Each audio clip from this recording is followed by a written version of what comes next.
Bendiciones y gracias por nuevamente acompañarnos en este estudio de Apocalipsis, que cada vez estamos en la recta final de la profecía de Jesucristo. Muchos denominan este como el Evangelio de Jesucristo porque fue él mismo el que compartió esta palabra con Juan. Juan solamente fue un testigo y él redactó todo, entonces podría decirse de cierta manera que este Evangelio es narrado directamente por nuestro Señor Jesús.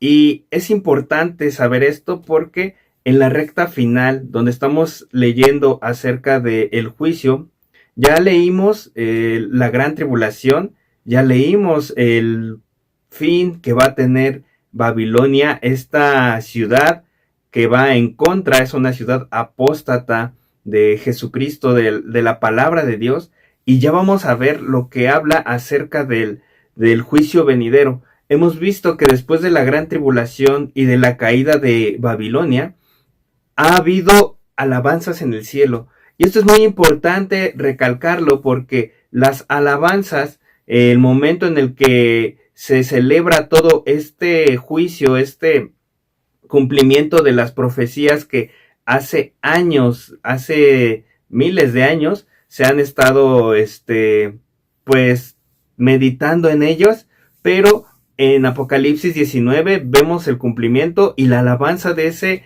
glorioso día.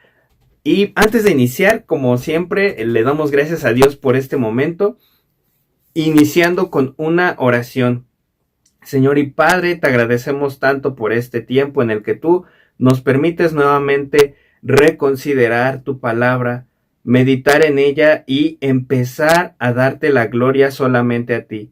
Te pedimos, Dios, que hoy tu Espíritu Santo sea el que hable, que si bien somos nosotros los que analizamos la Escritura, pero que sea respaldada siempre por tu Santo Espíritu. Te agradecemos tanto por este mover, este caminar que hemos llevado a lo largo de estos estudios, en el nombre de Cristo Jesús. Amén. Bien, analizando la Escritura, nos quedamos, en estudios posteriores, al menos los que se han estado conectando a las clases por Meet, se quedó la última parte en Apocalipsis 19. Hablamos sobre las alabanzas en el cielo, sobre las bodas que habrá, sobre que cuando en la tierra haya destrucción, cuando en la tierra haya momentos de tribulación, de mucha amargura, mucha catástrofe, en el cielo, por otro lado, habrá gozo, habrá paz, habrá bodas. Aquellos que hayan ido a bodas, obviamente no es una boda como hoy en día se acostumbra a celebrar, pero sí es muy similar porque vemos los participantes, los protagonistas que son el novio, el esposo y la esposa, y ambos tienen este acercamiento, esta comunión y lo comparten con los invitados. Entonces recordemos también que es fundamental para la iglesia el mantenerse pura y santa para llegar a esas bodas como la novia. Obviamente va a haber más participantes, va a haber invitados, va a haber servidores, pero nada como ser la novia de Cristo, que lo menciona aquí en Apocalipsis 19. Posteriormente a las bodas que se llevarán a cabo en la tierra, va a venir la segunda venida de Jesús, y muchos aquí hay a veces como puntos de contienda al saber si hasta donde hemos leído en Apocalipsis sabemos que la iglesia ya está con Cristo, está siendo la novia, pero no hay que confundirnos el decir de que la segunda venida es de que pues ya pasó aquí y, o sea, ya está la iglesia, entonces ¿cómo es que ya fue la segunda venida? Si estamos esperando eso, no, el arrebatamiento, a lo mejor lo llegamos a confundir con el arrebatamiento, que es muy similar, o sea, nos habla la Biblia sobre versículos de que nos encontraremos con Cristo en las nubes. Entonces solamente para no salir del contexto, sino que simplemente entendamos que la iglesia está ya en el cielo. Sí, fue arrebatado obviamente desde mucho antes, y aquí en el momento en el jinete blanco que se menciona aquí, obviamente hace referencia, obviamente es Jesucristo a quien se está describiendo en este pasaje, desde el versículo 11 hasta el 21. Entonces, Solamente para no perder el hilo, la iglesia ya estaba en el cielo, estaba celebrando las bodas, y de repente ya viene después Cristo, pero a efectuar el juicio totalitario de este capítulo, de este juicio tal cual de Apocalipsis. Vamos a leer rápidamente este capítulo en Apocalipsis 19, en el versículo 11. Dice así el subtítulo: El jinete del caballo blanco. Entonces vi el cielo abierto, y he aquí un caballo blanco, y el que lo montaba se llamaba Fiel y Verdadero, y con justicia juzga y pelea. Este versículo es claramente una referencia, una descripción total de nuestro Señor Jesús, porque Él es el único que tiene el poder para juzgar. Él es el único que es fiel y verdadero. Lo leemos en Isaías sobre que algunos de los nombres con los cuales se describe al Mesías es admirable, consejero, justo, bueno. Entonces todas estas características describen al único digno, que, como leímos en los versículos, en los capítulos iniciales de Apocalipsis, el único que es digno de abrir los sellos, el único que es digno de leer el rollo, el único que es digno de juzgar al mundo es Jesucristo. Entonces este primer versículo nos da un acercamiento de que es Él el jinete del caballo blanco.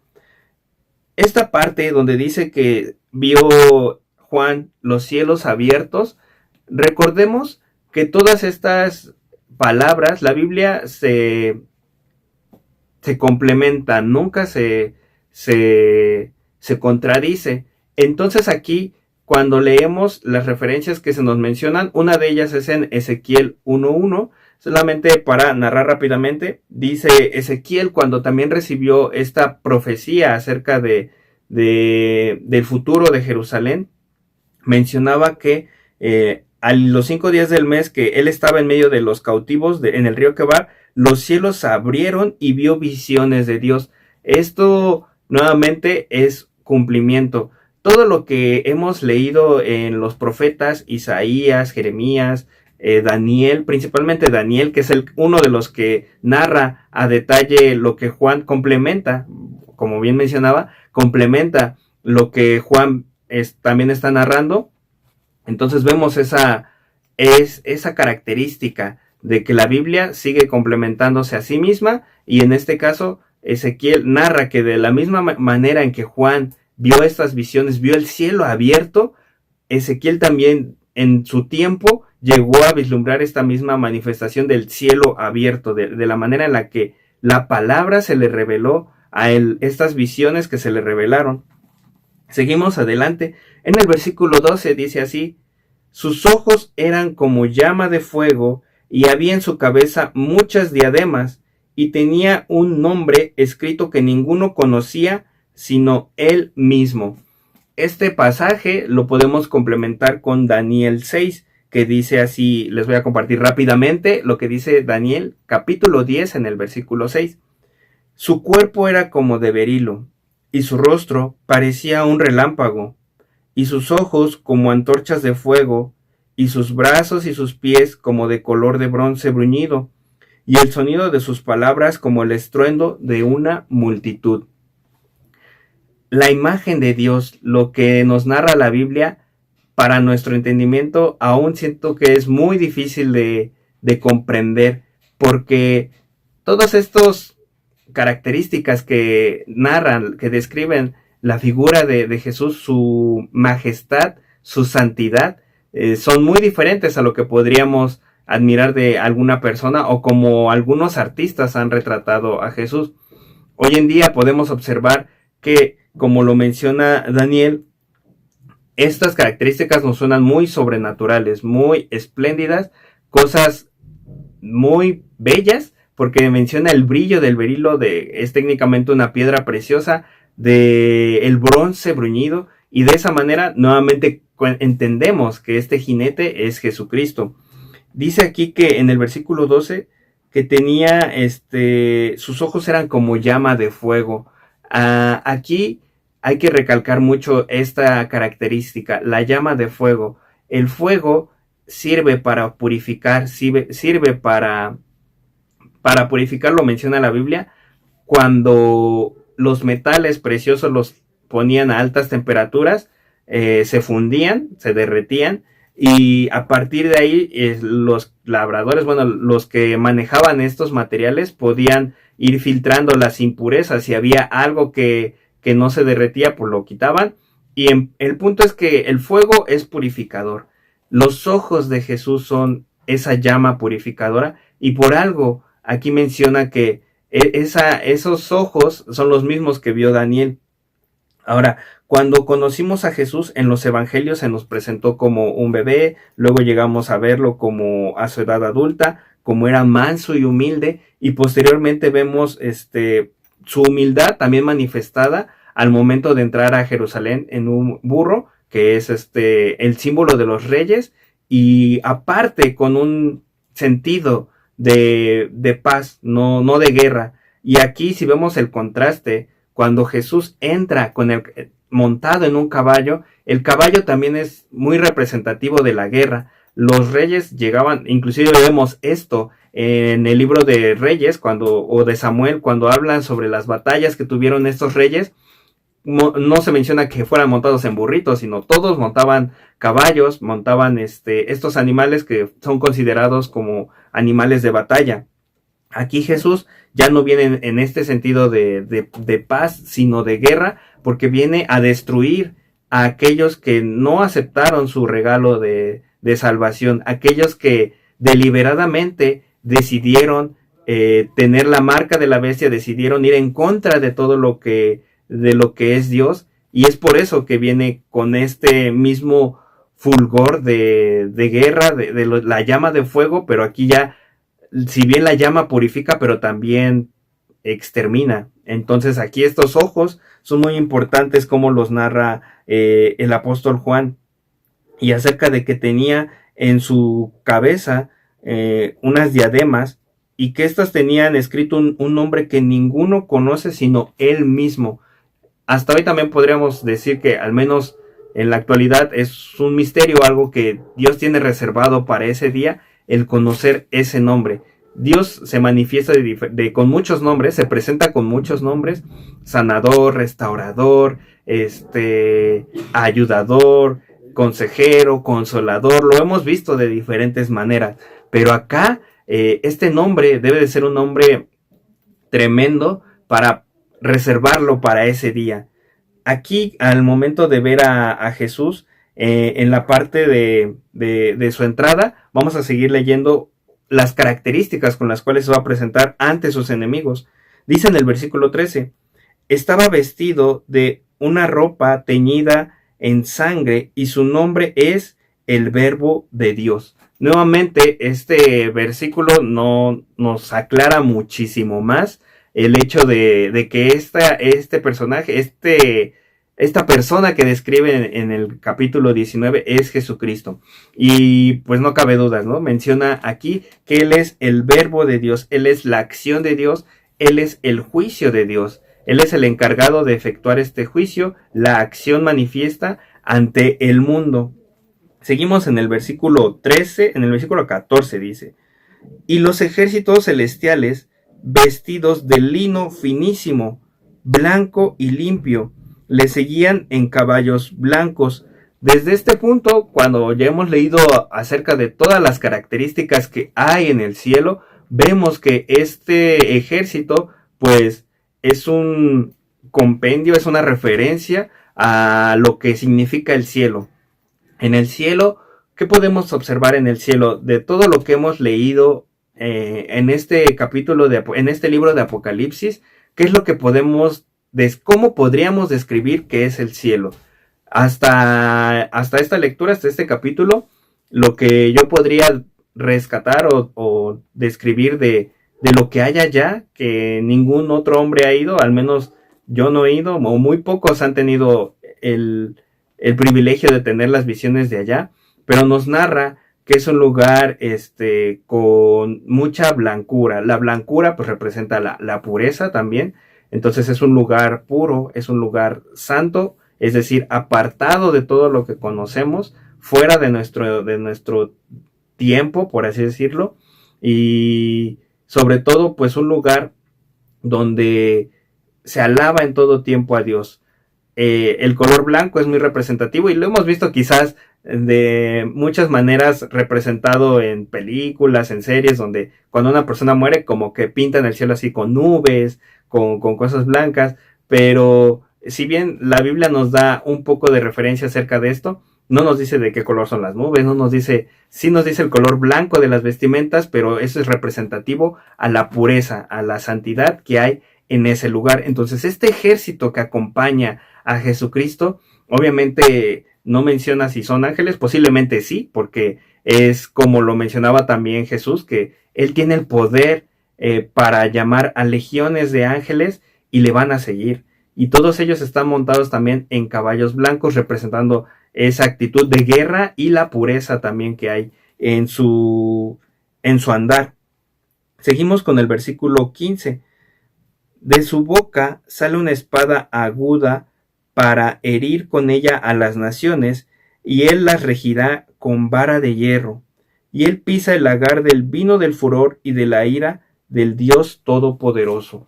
Este versículo ya es nuevamente reiterando el cumplimiento de las profecías que se hacían acerca de Jesús. Cuando los profetas escribieron acerca del futuro glorioso de Jerusalén, se mencionaba que el Mesías, o en este caso Dios, iba a juzgar a las naciones y a pisotearlas, y que su sangre iba a salpicar sus vestidos. Eso lo podemos leer rápidamente, todas estas referencias. En Salmos 2:9 dice así: los quebrantarás con vara de hierro, como vasija de alfarero los desmenuzarás. Estas vasijas, esta actitud de vara de hierro, quiere decir con justicia, con rectitud. No es un juicio suave, por así decirlo. No es un juicio de, hay nada más tantito para que aprendas. No, es un juicio severo. Y en verdad no se compara con todo lo que ha sucedido en la historia de la humanidad. Este juicio en verdad es, como lo dice su palabra, juzgar la maldad del mundo. ¿Cuánta maldad nos ha acumulado? Dice la palabra que el necio o está preparado para el día de la ira y sigue acumulando ira. Es decir, que esa deuda sigue creciendo y creciendo y creciendo, y la única salvación es nuevamente entregar nuestra vida a Jesucristo, aquel que ya pagó por todos los pecados. Es el único que puede salvarnos de esta ira que viene, que este juicio que es severo. Dice Isaías 63:3: he pisado yo solo el lagar, y de los pueblos nadie había conmigo. Los pisé con mi ira y los hollé con mi furor, y su sangre salpicó mis vestidos y manché todas mis ropas. En Apocalipsis es donde se ve el cumplimiento de esta palabra, de que en el momento en el que Él regrese, hará juicio y salpicará literalmente la sangre de sus enemigos. En Joel 3:13 dice: echad la hoz, porque la mies está ya madura. Venid, descended, porque el lagar está lleno. Rebosan las cubas, porque mucha es la maldad de ellos. Esta maldad que menciona en la referencia que hace acerca de, literal, cubetas de donde se derramaba el vino, es una alusión a la acumulación de la maldad en ese tiempo. Y no hay que minimizar el hecho de que hoy en día también hay mucha maldad en el mundo, hay mucha violencia, mucho, pues sí, literalmente muerte, destrucción. En el día de que el anticristo y la bestia el falso profeta estén gobernando, quizás lo que acontece hoy en día sea una fracción de lo que pasará en esos momentos, pero aún así no hay que dejar de lado todo esto y reconocer que es importante el hecho recordar por qué Dios nos dice que nos alejemos de la maldad, que busquemos el bien, que busquemos la paz y que la sigamos, porque en las cartas del apóstol Pedro nos menciona que si con dificultad el justo llega a salvarse, cuánto no más el impío, cuánto no más la gente que en verdad no reconoce a Dios y y no nos llegamos a arrepentir a veces de nuestros pecados, es importante el hecho de buscarle y de seguirle en todo momento. Y por último, en Apocalipsis 14 también vimos en el versículo 20, leímos acerca también de este día que está mencionando el capítulo 19. Dice, y fue pisado el lagar fuera de la ciudad, y del lagar salió sangre hasta los frenos de los caballos por 1600 estadios. O sea, daba también referencia a lo que vendría en el día de la ira, en el día de Jesucristo. De hecho, muchos mencionan que este día es el día que menciona el día fuerte de Jehová, o el día el día de la ira, haciendo referencia a que es el juicio en todo su esplendor. Más adelante leemos en el versículo 16, y en su vestidura y en su muslo tiene escrito este nombre: Rey de Reyes y Señor de Señores. Esta inscripción también a lo largo de la Biblia lo hemos leído, que a Dios se le denomina Rey o Señor, y a Jesucristo también Rey o Señor. De hecho, en la crucifixión mencionaban la inscripción puesta en la cruz que él era el Rey de los judíos. Entonces, este título solamente le pertenece a él. Quizás hoy en el mundo lo lleguen a menospreciar o no lleguen a valorar este título. Lo llegamos inclusive a usar a veces a la ligera, pero tiene un peso grande, porque al ser el único digno de llevar el título, de ejercer el juicio, muchas veces llegamos a perder el temor a eso. Entonces es importante recordar que este título tiene un gran peso, y cada vez que lo pronunciemos, recordemos el temor a Dios, porque es importante no alejarnos de él. Dice la palabra que el temor a Jehová es el principio de la sabiduría. El temor a este Rey de Reyes y Señor de Señores es el principio por el cual nosotros podemos acercarnos a él. En ese día, cuando la gente esté presenciando todo eso, aquellos que no aceptaron a Cristo, no habrá dudas. O sea, habrá gente que tendrá temor al escuchar este nombre. Y dice más adelante en el versículo 17, y vi a un ángel que estaba en pie en el sol, y clamó a gran voz diciendo a todas las aves que vuelan en medio del cielo: venid y congregaos a la gran cena de Dios. Esta parte donde se narra acerca de que las aves van a comer las carnes del enemigo, viene también en varios versículos. Voy a narrar nada más solamente las citas: Ezequiel 39, 17 al 20, y este es el versículo principal. Ezequiel 39 del 17 al 20 es donde se nos narra acerca de esta profecía de que las aves van a comer carne de personas importantes. Dice aquí de los fuertes, de los poderosos, de los generales, de gente que estaba pues técnicamente con altos rangos, ya sea en el ejército o en el mundo en general. Van a ser destruidos, y todos ellos van a convertirse en comida para aves. ¿Esto qué nos narra también? ¿Qué nos puede dar a entender esto? Acerca de pues técnicamente la fragilidad del hombre.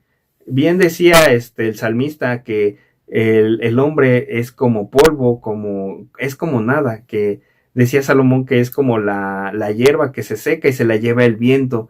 Entonces, recordemos que nosotros no somos rivales para Dios.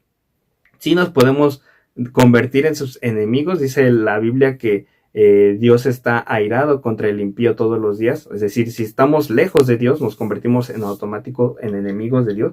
Pero si nos acercamos, Él nos recibe. Y obviamente no es por nuestra fuerza ni nada, sino simplemente por su gracia, por el regalo que Él nos está dando, es que nosotros podemos estar firmes junto a Él. Entonces es muy pues importante ver que en ese día la gente que se creía muy poderosa, la gente que se creía que, como leímos también en Apocalipsis 18, que Babilonia se creía pues técnicamente invencible, ¿no? Decía, pues tengo mi sustento, tengo mis recursos, tengo todo lo que necesito, no hay nadie que me pueda hacer nada. Y en Apocalipsis 19 no fue nada, solamente eran palabras y eran cosas vacías, porque la verdadera llenura, lo verdadero que nos puede sustentar es la palabra, es la palabra de Dios. No se trata de riquezas y no se trata de títulos, porque muchas veces llegamos a decir, es que yo ya tengo tal título, ya tengo tal pues rango, y no malinterpretar, ¿no? Gloria a Dios por aquellas personas que de verdad todos sus logros y todos sus éxitos se los entregan a Dios, y que todo eso sirve para seguir edificando el reino. Pero hay gente, conocemos hoy en día, no hay que pues dejar la vista de ese lado, sino recordar que hay gente que estos títulos los utiliza como para vanagloriarse, para exaltarse a sí mismos y para, pues técnicamente afanarse. Se afanan y dicen, no, pues es que yo ya soy el tal subsecretario de no sé qué, entonces ya nada me va a pasar, yo puedo mandar a que pase esto y el otro, y lo van a hacer. Y vemos que ante los ojos de Dios esos títulos de grandes, de fuertes, no van a valer nada. Lo único que vale es la salvación, el regalo que Dios nos da, y la fortaleza que Él nos da también a través de su Espíritu. Seguimos leyendo, vemos en el versículo 18, bueno, 17 y 18 lo volvemos a leer. Y vi un ángel que estaba en pie en el sol y clamó a gran voz diciendo a todas las aves que vuelan en medio del cielo, venid y congregaos a la gran cena de Dios, para que comáis carne de reyes y de capitanes, y carnes de fuertes, carnes de caballos y de sus jinetes, y carnes de todos, libres y esclavos, pequeños y grandes. Nuevamente, nada más para recordar, todo esto es acerca de aquellos que no aceptaron a Cristo, y no importa en la situación, en la condición en la que se encuentren, todos van a perecer a causa del juicio de Dios. Seguimos en el versículo 19. Y vi a la bestia, a los reyes de la tierra y a sus ejércitos reunidos para guerrear contra el que montaba el caballo y contra su ejército. Y la bestia fue apresada, y con ella el falso profeta, que había hecho delante de ella las señales con las cuales había engañado a los que recibieron la marca de la bestia y habían adorado su imagen. Estos dos fueron lanzados vivos dentro de un lago de fuego que arde en azufre. El final del enemigo obviamente es pues ser echado al lago de fuego. Y como vemos nuevamente, esta batalla, a pesar de que va a ser la más grande de todos los tiempos, en el sentido de que pues todo el mundo que no aceptó a Cristo va a ir a pelear contra Dios, que como vimos hace un momento, si lo analizamos detenidamente, este conflicto, o sea, aquellos que se rebelan contra Dios, no tienen las de ganar, o sea, solamente van sabiendo que van a perder, porque no hay nada ni nadie que pueda superar el poder de Dios, no hay nada opuesto. Muchas veces creemos que Satanás es el contrario a Dios, es el opositor, es alguien totalmente opuesto a Dios, pero eso no es verdad, porque Satanás, para empezar, es creación de Dios, y segundo, no puede haber alguien totalmente contrario a Dios, o sea, que sea totalmente en contra de Dios. Si vemos lo que nos narra la Biblia, es que Satanás es un engañador, es un imitador. O sea, en vez de ser lo contrario a Dios, él quiere buscar ser como Dios. Él quiere buscar ser adorado, quiere buscar ser exaltado, quiere buscar reconocimientos, pero sabemos que todo eso lo hace con la maldad que hay en su corazón. Pero no es totalmente lo opuesto a Dios, es una imitación de lo que Dios es, o más bien dicho, quiere llegar a imitar a Dios, pero no lo logra, y por eso se turba todo esto, empieza el conflicto. En pocas palabras, lo que podemos observar es que esta alianza, este ejército que se quiere levantar en contra del jinete del caballo blanco, solamente va a perder. Y reitero, este es un punto de vista un poco más personal, el decir de que esta batalla, pues no, para el enemigo siento que no, o los que se reúnan con el anticristo, pues no van a ganar nada. Quizás solamente tendrán el placer, entre comillas, temporal, la satisfacción del mundo, pero eso no les va a otorgar, no les va a servir para la eternidad. Por algo Dios siempre nos dice que busquemos las cosas eternas, porque las cosas de este mundo pasarán, todo pasará. De hecho, más adelante vamos a ver cómo es que Dios va a restaurar todo el mundo. Dice la Biblia que habrá cielo nuevo y tierra nueva. Entonces técnicamente es como un reinicio, un reset de todo lo que está aquí. Entonces por eso es muy importante no poner nuestra confianza en este mundo, no poner nuestro corazón en las cosas que hay en este lugar. Vemos aquí que Cristo, al momento de luchar, esto lo hace por eso reitero que la batalla a veces va a ser la más grande, pero también la más corta, porque con su palabra destruye todo lo que él quiere. Vemos aquí que con su palabra fue con la que creó todo el universo, con su palabra, con esa misma palabra puede eliminar a todos sus enemigos. Dice aquí que en la Biblia que con esa espada que sale de su boca es con la que él guerrea. Y recordemos que la Biblia nos dice que la espada es la misma palabra de Dios. Es la que corta hasta lo más profundo de nuestro ser, hasta lo más profundo de una persona y pues puede llegar hasta la raíz de nuestro corazón. Entonces solo con su palabra basta para llevar a cabo este juicio. Por último, vamos a leer lo que dice el versículo 21.